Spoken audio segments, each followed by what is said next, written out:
আমার সামান্য ভুলের জন্য আমার বাবা মাকে গ্রাম ছাড়া হতে হলো। এমন পরিস্থিতি যেন কোনো মেয়ের জীবনে না আসে। আমি আয়শা, ইন্টার সেকেন্ড ইয়ারে পড়ি। আমি আমার বাবা মায়ের একমাত্র সন্তান।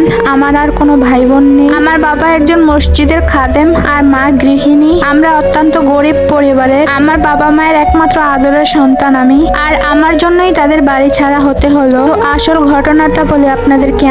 আমি প্রতিদিন কলেজ যাওয়ার পথে একটা ছেলে আমাকে প্রতিদিনই ডিস্টার্ব করে। ছেলেটা হচ্ছে আমাদের এলাকার মেম্বারের ছোট ভাই। তাদের অঢেল টাকা পয়সার কোনো অভাব নেই। ছেলেটা নাকি আমাকে অনেক বেশি ভালোবাসতো। তার বন্ধুরা আমাকে সবসময় বলতো। আমি প্রতিদিন কলেজ যাওয়ার পথে সেই ছেলেটা আমার পথ আটকে ধরে রাখতো প্রতিদিন, কিন্তু আমি কখনোই ছেলেটার প্রস্তাবে রাজি হইনি। ছেলেটি দেখতে অসুন্দর তাই আমি রাজি হচ্ছি না, এরকমটি নয়। আসলে তার ভাইয়ের অনেক টাকা আর ক্ষমতা থাকার কারণে আমি কখনোই তার প্রেমে রাজি হইনি। কারণ আমি শুনেছি বড় লোকের ছেলেরা নাকি কখনো কাউকে সত্যিকারের ভালোবাসে না। আর আমার বাবা একজন মসজিদের খাদেম। আমি কি করে তার মেয়ে হয়ে অন্য ছেলের সাথে রিলেশনে জড়াবো? এমন অনেক কিছু চিন্তা করে আমি আর কখনো ছেলেটার সাথে রিলেশনে যাইনি। কিন্তু ছেলেটা আমার পিছু কোনোভাবেই ছাড়ছে না। একদিন আমার জন্য এটা সেটা নিয়ে আসে। একদিন ফুল নিয়ে আসে, একদিন চুড়ি নিয়ে আসে, একদিন চকলেট নিয়ে আসে, আর আমার সামনে দাঁড়িয়ে থাকে। আমাকে কিভাবে ইমপ্রেস করবে প্রতিদিন একটা না একটা কিছু নিয়েই আসে আমার সামনে। আর জানেন তো,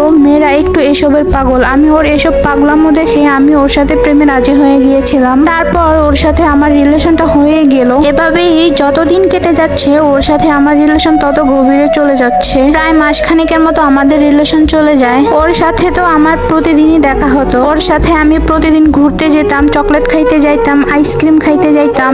একদিন ওর সাথে দেখা করতে গিয়ে আমাদের এলাকার কিছু লোক দেখে ফেলছিল আমাদেরকে। তারপর আমাদের দুজনকে আটকে রাখা হয়েছিল। আটকে রাখার পর ছেলেটার যে ভাই মেম্বার ছিল ওনাকে ডাকা হয়েছিল এবং সাথে আমার আব্বু আম্মুকেও ডাকা হয়েছিল। তারপর সবাই আসলো, এসে বিচার বসালো। তখন আমাকে তারা সবাই জিজ্ঞেস করলো, ওর সাথে তোমার কিসের রিলেশন? তখন আমি বললাম, ওর সাথে আমার প্রেমের সম্পর্ক। ও আমাকে অনেক বেশি ভালোবাসে, আমিও ওকে অনেক বেশি ভালোবাসি। পরে যখন আমার বয়ফ্রেন্ডকে জিজ্ঞাসা করা হলো, ওর ভাই যখন ওকে জিজ্ঞাসা করা হয়েছিল এই কথা কি সত্যি নাকি, তখন আমার বয়ফ্রেন্ড সেটা সম্পূর্ণরূপে মিথ্যা বলল যে আমাকে নাকি চিনে না সে, আমার সাথে নাকি তার কখনো দেখাও হয়নি, তার সাথে নাকি আমার কোনো সম্পর্কই নেই। এই কথাটা শুনে আমার পুরো দুনিয়াটা মনে হচ্ছিল অন্ধকার হয়ে যাচ্ছে। আমি শুধু মনে মনে ফিল করতেছিলাম এই সে আমার বয়ফ্রেন্ড যে কত মাস আমার পিছে ঘুরঘুর করেছিল আমার সাথে রিলেশন করার জন্য। আমি তাকে পাত্তা পর্যন্ত দেইনি। আমার বয়ফ্রেন্ডের কথা শুনে তার মেম্বার ভাই আমার বাবাকে বলল, আপনি একজন মসজিদের খাদেম হয়ে কিভাবে পারলেন আমার ভাইয়ের পিছে আপনার মেয়েকে লেলিয়ে দিতে? আমাদের টাকা পয়সা দেখে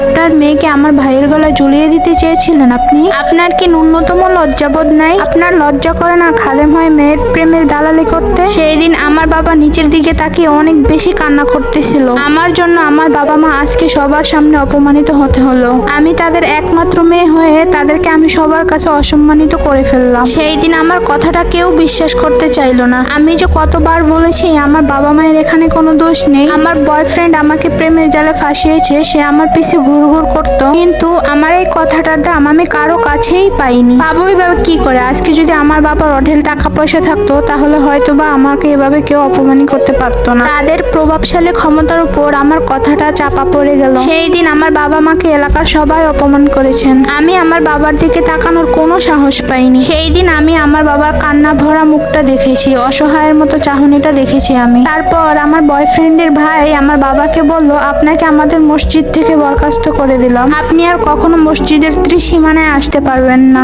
এমনকি আপনাদেরকে এই গ্রাম থেকেও তাড়ানো হলো। আপনার মতো খাদেম যদি এই গ্রামে থাকে তাহলে মানুষ আপনার থেকে কি শিখবে? কাল সকালেই আপনারা এই গ্রাম থেকে চলে যাবেন। ওদের প্রভাবশালী ক্ষমতার জোরে আমাদেরকে গ্রাম ছাড়া হতে হলো, আর আমার মতো নির্লজ্জ মেয়ের জন্য আমার বাবা মায়ের অপমানিত হতে হলো। সেই দিনের পর থেকে আমার বাবা মা আর আমার সাথে কোনো রকম কথা বলে না।